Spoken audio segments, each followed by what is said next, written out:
people scared of height. Some people scared of driving fast. I want to present this one in a more standard fashion, not standard patois, but more standard English. Yes, because this one has to do with international relations and diplomacy, which is an era which we want to engage more our youth and especially the students and so on. So today now we look at the visit from Marco Rubio to Jamaica. Marco Rubio, U.S. Secretary of State, that are the highest foreign diplomat who represent the face of the states. Right? Remember, you used to have Condoleezza Rice, African American. Hillary Clinton used to play the role under Obama, and so forth. So that's the Secretary of State visit to Jamaica, Marco Rubio. So first of all, it start off with some nice diplomacy, normal courtesy greetings from one side to the next, and it was clear that both the Prime Minister and Secretary Rubio familiar with each other, working on different issues through the foreign ministry, etc. So yeah, quite casual it start off. And with a few statistics, it was mentioned by both sides, about 800,000 Jamaicans live in Florida. That's Florida alone. So we just want to highlight that that's a huge diaspora, whole Jamaica, what they call it, expatriate in Florida. And that not mention New York yet. That not mention Connecticut. That not mention places like Jersey, Philly, Washington. That not mention California. That not mention Jamaicans or England. All over the world. But anyway, we not forget all over the world. We just keep it within the scope, right? So that just show you the majority of Jamaicans outside of the world, and most of their energy, their work, their money invested elsewhere. So one of the first thing being would have asked in this situation is what is being done to organize these people, these diaspora people who live outside of Jamaica, who have a lot of skill set and resources that can be brought back to Jamaica and help in terms of the development of Jamaica, instead of just depend on foreign aid, which is going to be discussed in the whole presentation as well. Right, and chart that kind of course. Maybe that wouldn't be something where Prime Minister Andrew Holness would want to discuss there, but I mean, even on a separate track, or we would like to see this discussion. So a few of the things that was talked about was manufacturing. It was mentioned by Secretary Rubio that manufacturing is an era where Jamaica can help to develop. And why this in Secretary Rubio interest is that it can create a manufacturing base where US would are less dependent on Chinese products, meaning maybe some things could have make a Jamaica and then ship to America, right? But then it was mentioned that would require some infrastructure. You'd have to kind of make the manufacturing plants and also address the energy situation. Well, these days, you say used to have some big plants, like when you drive on Spanish Town Road and you look and you see over Cremo, and you drive and you see all of these. You drive on Airport Road, there's a cement factory. These days, you can have miniature production settings where you can just take up one room and it produce things, but you have like different people all over the place and everybody have produced their share and then it come together. You have to think differently. And in terms of energy, you have solar, you have so many different ways to derive energy. Come out of the box now with the energy situation and all of that. So anyway, they discuss manufacturing, and which is a true potential where Jamaica can grow in terms of its bilateral arrangement with the US. Andrew Holness mentioned that we do $3 billion worth of bilateral trade with the US. I mean, that's not a lot of money, you know. That will not raise the ear for Secretary Rubio. $3 billion? Come on, it's a lot for Jamaica, but in the larger scope with America, it's just not a lot of money. And I said $3 billion in a bilateral trade does not mean Jamaica export and make $3 billion in a profit. It means bilateral trade. It means on both sides. So the US maybe potentially on the larger end, meaning obviously Jamaica import more from the US than the US import from Jamaica. So meaning Jamaica in a deficit again. Even though you have $3 billion being exchanged, it is generally uneven in the interest of the US in terms of that bilateral trade. So that is one era where we have to adjust the bilateral trade balance. Jamaica have to export more and import less. How you do that? You really have to go empower locally a different approach to organizing the society there. So, right? Because the dependency, which is a part of the independence, that whole tendency and thought pattern have to go shift through education and institutions within itself. Right? Thank you. So look again now. Tourism being the major thing that brings in revenue for Jamaica. It is the largest part of the GDP. Fortunately, that is. But also, it is a good revenue bringing. But when you think about it, that also adds leverage to the US leverage over Jamaica, because there's a lot of the tourists have to come from the US, and the US makes the Jamaica makes its money from the tourism. So that simply now put Jamaica in a situation where, for example, if Marco Rubio and the United States news just say, hey, Jamaica is a bad place to visit, boom, right away, that damage the whole economy. And if they keep that up for 3 months, it can ruin the whole budget for the whole year. So that's leverage right there where the US has over Jamaica, because just of the fact that tourism seems to be the major earner, right? And the US continues to be the major market for the tourism, right?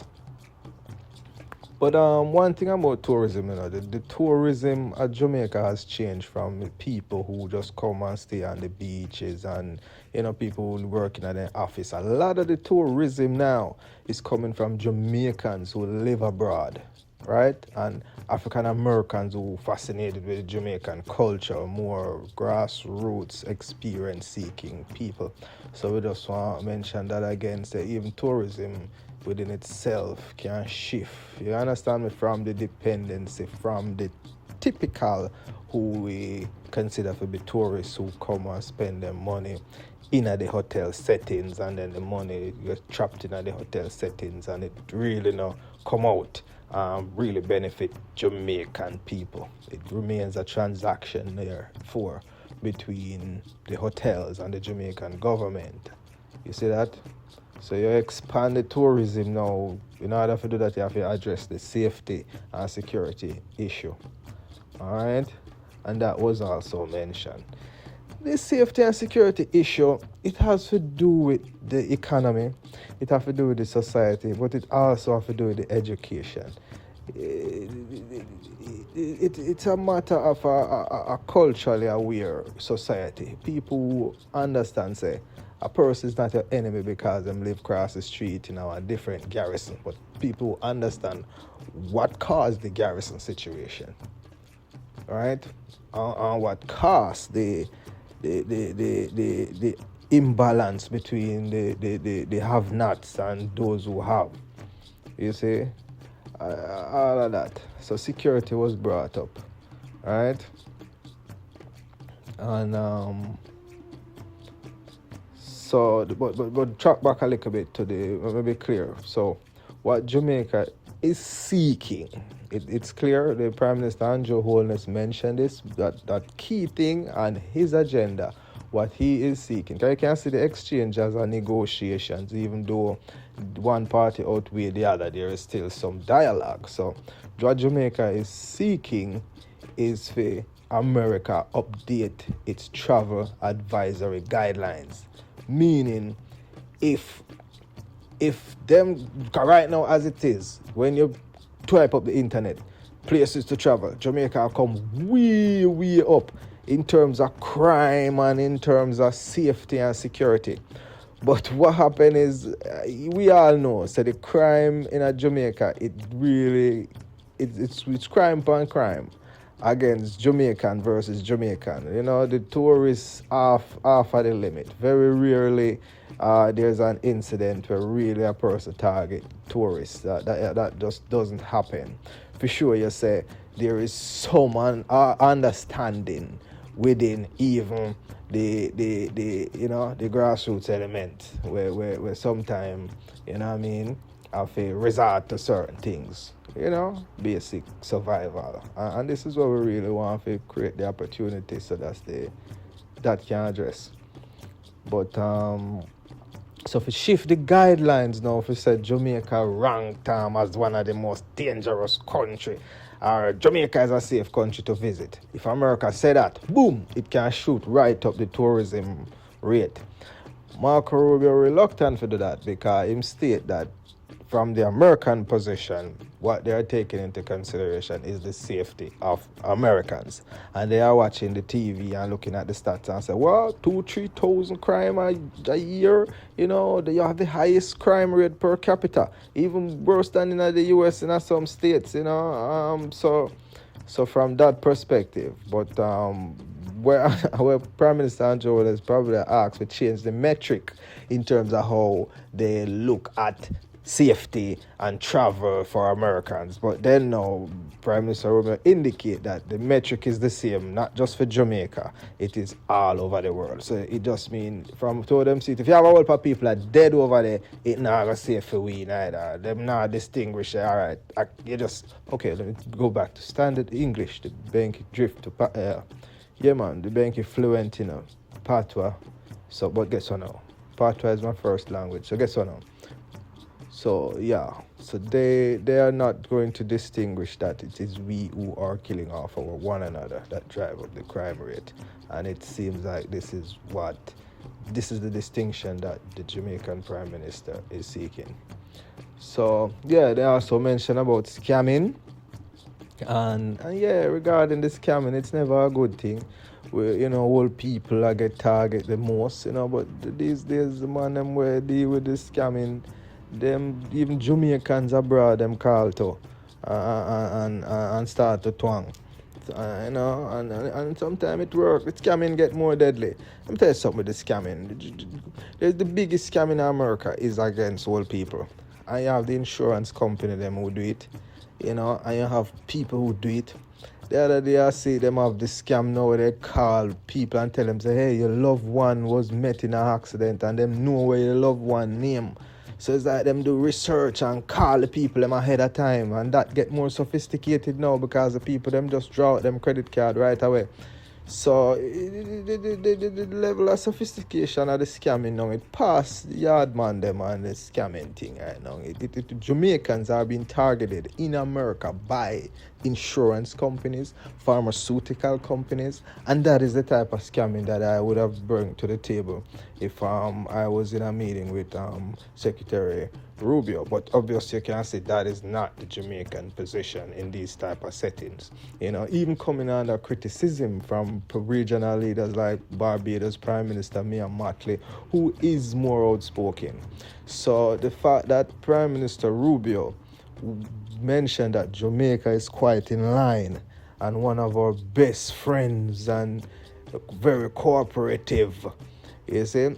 And we're really happy we can see America effort to make itself great again, and find out how much people them can fall in line, you see. I noticed Prime Minister Andrew is kind of pat Prime Minister Rubio upon his shoulder. But look, psychologically, this is the other way around. This is a pat from the US all over the world to draw people in line, sometimes quite embarrassingly. This one wasn't so embarrassing, obviously, for Prime Minister Andrew Holness, but people who can see through the lines and understand the role of diplomacy, it is still a capitulation to make America great again at the expense of who they can bully around, to be more clear there. So yeah, so the issue scamming gangs, Haiti, that came up. Obviously the Haiti situation now, it can't stay the same. And it's an interest for Jamaica to not have that in a Mingla Spanish town, which I heard some threats regarding that in the Tickman crisis. That's all. Yeah, man, must say, boy, we're going to turn this in Haiti. So, but that's not a good thing, you see? And that's the kind of situation that Secretary Rubio also mentioned, that it's a situation, Andrew Holness mentioned this, that it get to a point where the gangs and get more powerful and organized. See? Power, organized. It's not a matter who have more gun in it, because probably more gun than Jamaica and Haiti, but the political awareness and the situation there creates a situation where the gangs them organized. Then realize it don't make sense to fight with one another, because here we have a deep-rooted issue. And to really deal with the Haiti issue, you have to deal with it from a historical perspective. You know, as we say, Sankofa, go back to the root of it and come forward again. It means you have to look on it from Haitian independence in the 1800s when Haiti beat Napoleon. Napoleon at the mind was the Hitler of the time. I go around the whole world and I take over everywhere. Haiti, little Haiti, under Dessalines and the generals at that time. You understand? Yeah, they take over Haiti, and when they seek independence, like, you know, at the time of 1800, the world was never ready for that, because at that time at the height of not even British never abolished slavery yet.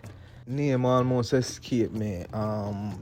When we mentioned Dessalines, John Jacques Dessalines, we also have to mention Toussaint Overture.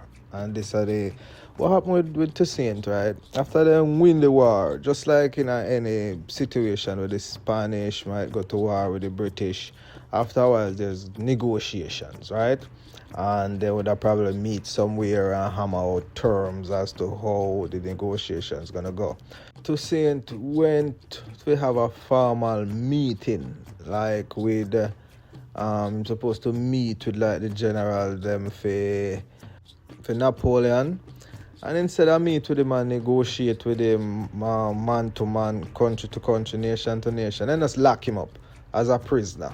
That's how they deal with it. Why? Because Haiti was a black country becoming independent in the middle of the slave trade, and this is where the powers united again, even where they was at war with each other. Spain, France, all of them, the Dutch, they come together and say, no, we now make that happen, and they were united on that front at least. So anyway, America now also have an interest in securing Haiti, because they always have an interest in Haiti. And Jamaica have to be careful how they support that interest in Haiti, because within itself, the Haitian people find this to be the instrument that holds Haiti down and the Haitian people in this political quagmire. So Jamaican sending soldiers will not fix it. It is a political situation that has to do with Haiti's true independence, or is it going to be their political independence? What Jamaica has to do is find a path forward to move from pure political independence to true independence. Not to suggest that there has to be chaos or complete breakdown in a society. That is exactly what you want to avoid. But the issue that leads to it, you have to address it ahead of time. and Mr. Rubio can help you fix that. That becomes in the realms of your cultural awareness and the understanding of the wider political situation. That the first thing that any elected official needs to know is that the US operates in its own interests. And Mr. Rubio is clear when he mentions that, and particularly in reference to foreign aid. It is clear that the foreign aid has to prioritize America's interests first. Right now, America's interest is to make America great. The question is that going to be at the expense of everybody else? Some might argue yes. All right? And if Jamaica is going to be great, and we are great and always have been great, but where we led is in the era of cultural resistance to cultural domination, meaning even if we can't fight you economically and we can't fight you physically, we sing music about it and we remind ourselves of our identity and who we are as a people, organize based on that. When you lose that, you become just like another Caribbean country that nobody has ever heard about. All right, not to digress, all right? Come back on track again. So the vision for aid, how aid work, is that it's America's soft power. You can't beat everybody all the while with a stick. So it's just a way to say, hey, we gave you this, so now we please do this for us. And it's a way to get a country to do what they want to do. They want them to do and keep the foreign advisors in place and keep them paid. And it's so funny how the aid works. So. But anyway, foreign aid cannot be something that is sustainable. The American secretary mentioned it's not sustainable as it is for America, and it is not a sustainable development pattern forward for any country, any independent nation, because it's really a man give a thing, and he ask you if you do things, and you can't say no. That's what it comes down to. So yeah, direct partnership. Yeah, so regarding the aid now, President Rubio said they are seeking more direct partnership, meaning they want to cut out some middleman. They mentioned like NGOs, which some of whom are, they have different function. The problem with the NGOs, it's top heavy, and it have a lot of local NGOs on the ground, which are really empowered to deal with the situation as they see it. Because even within the whole, this meeting in Jamaica, you can see the question. Seems like some people just fly down from America, use the opportunity that Secretary Rubio was going to be there to ask questions to Secretary Rubio that pertains to more the American people. I think the questioning was not local enough. It seems like the moderator shared the time between some local representatives, like from the Jamaican News and TVJ, but then they split it half with clearly foreign accents and foreign interests in the questioning afterwards. So anyway, again now, they talk about increasing skills and trade. That have to do with education. You have to reform education completely, right? Nothing but get into that, because you have a whole different, you have to go elaborate this. So yeah man, increase trade and skills. You have to increase knowledge. Anyway, so Prime Minister Andrew Holness was credited during the meeting for being very cooperative. And hey, how cooperative are you gonna be in the face of make America great again, right? Anyway, Jamaica. Yeah, so anyway, within all of this, Jamaica is seeking to become a republic. So what does that do? Does that open the doors to become more American, or it opens the doors to become more who we are? If you look at it from a government economic point of view, it's going to shift from a mental dependency from Britain to a mental and economic dependency to the US. And within that, the true identity of the Jamaican people continue to be limited in a larger scope. So I was watching this thing way down until somebody mentioned the Cuban doctor situation. What's going on with the Cuban doctor, right? And this part of it came up now in the questioning. It didn't come up from the panel. It come from the reporter's question. And it came with another slew of questions. I then show about 4 questions in a one. And then Prime Minister Andrew Holness and Secretary Rubio just divide them up. So part of the first question now, let me bring this one up first because this should have come up first in other things. So Cuban doctors. So Prime Minister, and this is skillful diplomacy on the part of the Prime Minister of Jamaica. And this is how you have to deal with this, because you're not going to fight this problem here with stick, you know.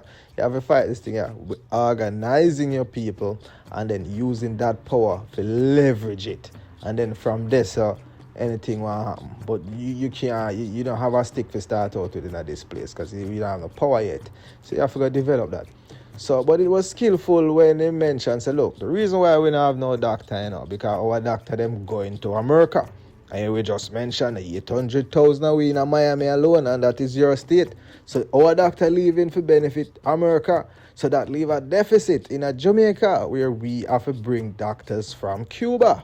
Right? And we all know that Jamaica and Cuba have like a historic relationship more aligned to the PNP opposition party, and the JLP have historically been aligned more so to the United States. That's the history of the politics of Jamaica from in the 1980s. Come up like a Cold War situation has been brewing there. Right? Anyway, no one get digress again. Where was I again now? Yeah, so if all of the doctor them and the nurses and all of the aid and you know much Jamaican do CNA work and be live with and help in the caregiving, you know much just organize that alone and you have the power where you start to need for leverage and develop from. Yeah. So within that now, when Prime Minister Andrew Holness mentioned that, it's like Marco Rubio. Him come back now and say, well, we're not blaming Jamaica. Not blaming Jamaica, or we're not certain what's going on yet, but we stopped the certain aid, and during we stopping the aid, we're investigating. But one of the things that we want to make sure is that there's no human trafficking. How human trafficking get into this now? Well, this is the world of politics. So let me show you how human politics get into it now. And Secretary Rubio mentioned, so, well, the doctors are coming from Cuba, but it's the Cuban government who are sending the doctors. And then it might be that Jamaica government is paying the Cuban government to send the doctors, and then now the Cuban government are exploiting the doctors and not paying them correctly and taking a portion of the money to prop up their regime, meaning that Cuba must not have any access to no way of prop up to secure their own economy such as this. Why? Because they should be under US sanction. So basically the sanctions they might impose upon Cuba to squeeze them in a tight era. Why? Because they just don't want Cuban style politics to spread so near to the United States. They just hold on upon it with a tight grip. So for Cuba come out of its sanctioning and its embargo, they want a total surrender. Oh my God, we're so sorry, we shouldn't do it. Right? Similarly, on par with like Jamaica. Oh yes, what you say? Oh, okay, right. But it's kind of difficult to do that and really hold your head up and say I am independent. You just can't do both. So it's becoming a difficult dance for the leaders of smaller countries to stand up now in the face of such adversity, where you can even see the worst case scenario, President Zelensky, right? Certain things used to, you can't even do that with the African leaders again. So that just show you the change in a clear diplomacy and psychology right now on the world stage, You have to have a backbone to it. It cannot just be from an economic point of view that we do politics. There has to be some cultural, moral values where are preserving other things, some identity, And even know... It's still question, are we British subjects? Are we going to be American subjects? Or are we an African diaspora people? And this is the question that I would pose to the Prime Minister Andrew Holness in any such setting. Because I would like to see the identity and culture question answered before any economic solution can be really expected. I don't like make the video them too long, but anyway, we're going to just kind of step up on the gas a little bit now. So yeah, so it asks about, and this is where we mentioned, says some of these questions just not Jamaica specific alone, but it kind of relevant, yeah. But when they mention, say, look here now, so what going on with the signal breach? The signal breach, this is the US top official now, members of the cabinet, who then call themselves the principal group. So them are the core committee where make decisions now from on behalf of the United States, including who them bomb and when. So basically what happened here is when you usually have like meeting and take decision like in the Iraq war back with first President Bush, you sit down in the Oval Office and you take decision in a secure soundproof room. Now them man are up on WhatsApp. I say, yo, what you say? Boom, and next man say, no, don't boom. And next man say, yo, me tired for boom. And next man say, yo, boom. And the next man say, boom, boom. Right? And next man say, but look here, man. After the trade where goes on you talk about the Gulf that's between Yemen and like Ethiopia, right? That's all. Where the Houthi Yemenis man them control.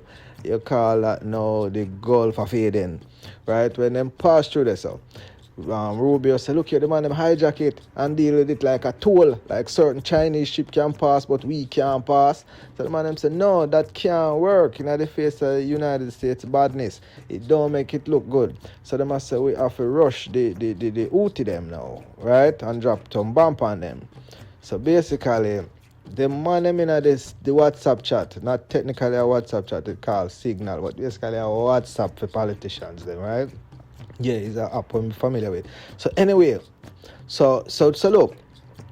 So the man ended up on the WhatsApp and the man said, all right, man, we're tired for bail out Europe, because they are the ones who have about 50% of their trade going through the straits, and we only have 3% in us. But we are going to just do it here, man. Where you say, boom, boom, boom.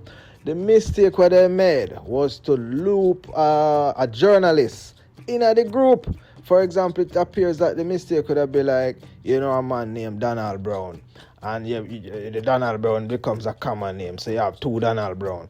And one of them, that's just hypothetical Donald Brown. So one of them, the people involved for conference they call, press the wrong Donald Brown and bring the Donald Brown who happen to be a journalist. My friend said to me, boy, sometimes they do these things come, deliberately to create some controversy. But sometimes the man them where I run the thing just now have no sense.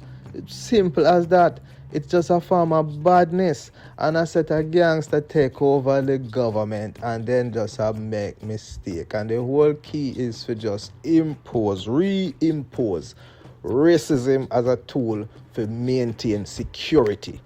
They will continue to tell us that the actions they're taking now is to keep America as the unipolar, meaning the only power in the world for the next 50, 100, 200 years.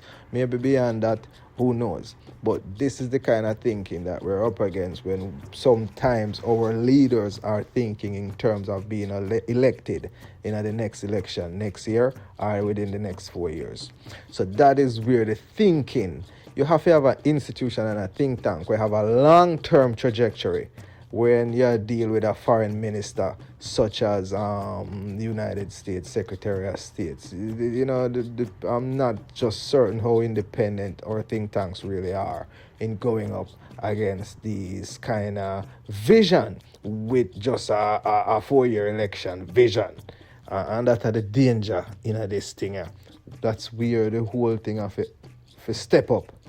So yeah. So in terms of USAID, we already tell you it's just like it's just an easy way to get it people to do what you want them to do. And now it realize that them not do it, so them take it away.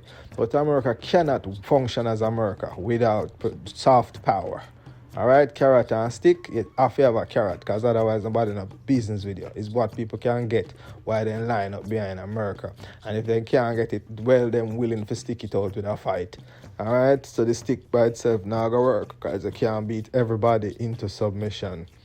So during the question and answer now, it was shocking to just hear that these seems to be American journalists who just travel come to Jamaica and take the opportunity to ask questions. The questions range from whether when you cut US aid, how it's going to affect US employees in Jamaica, right?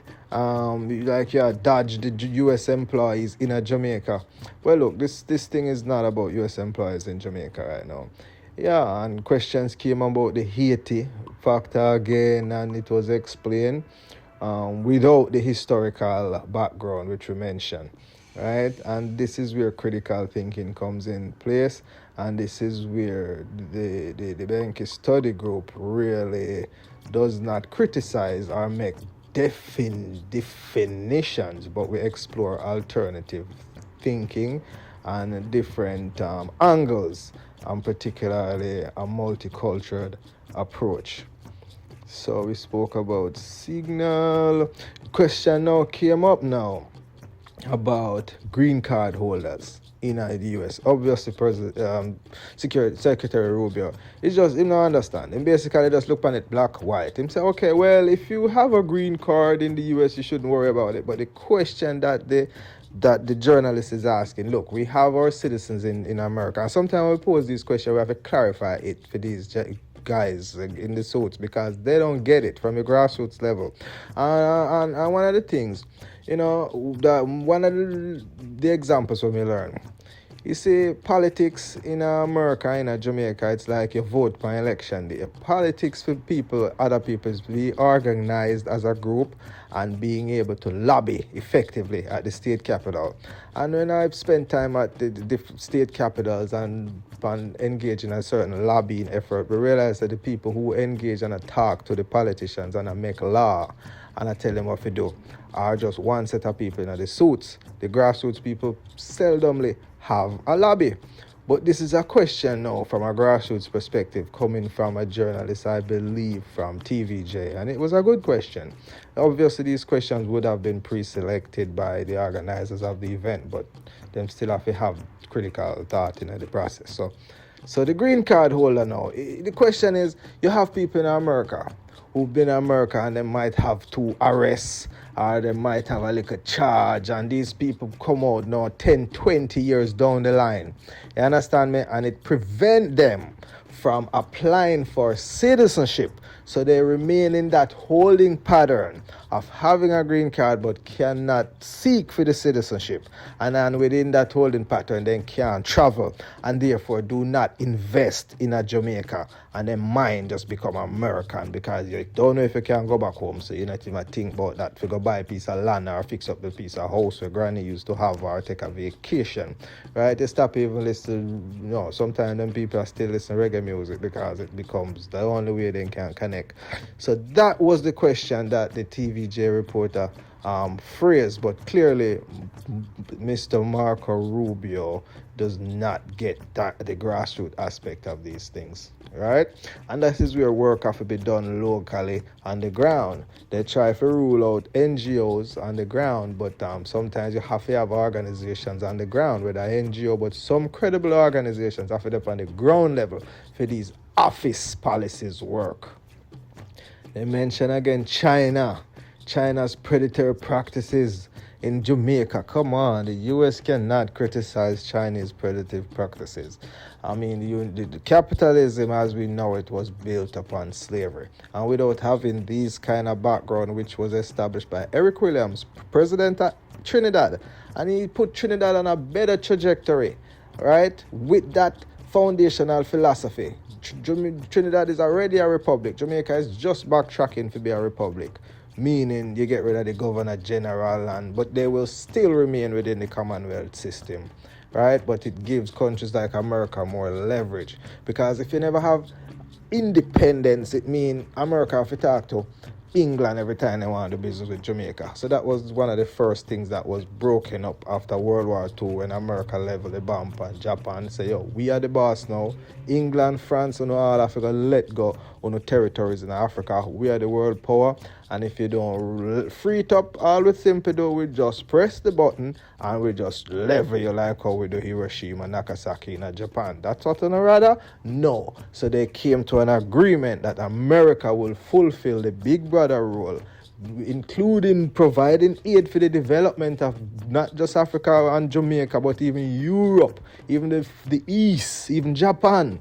So that is what puts America in the place that it is today as the unipolar power of the world. Its only rival comes from Russia historically because of the nuclear power. But Russia economy breakdown since Gorbachev 1990, when Reagan said tear down the wall, and the Berlin Wall, which signified the divide between East and West in Europe, came down. And with that came down the Iron Curtain, which was the countries that the Soviet Union had under their Commonwealth system. And also the Warsaw Pact, right? The Warsaw Pact are the eastern version of NATO. But anyway, the video is wrapping up, and if we are going to get into NATO, the Warsaw Pact and all of that stuff, it's going to have to be another settings, because I try not to make the video too long, because my YouTube advisors, when deal with the algorithm, say I must keep it within half an hour, and sometimes I extend that. So we wrap up that. And what else is there? Anything else is there, we'll deal with it next time. Alright, yeah man. Benki, follow the Benki. Can't take enough a fool. Hey, some people scared of ghosts, some people scared of driving fast, some people scared of height, most people just scared of the truth.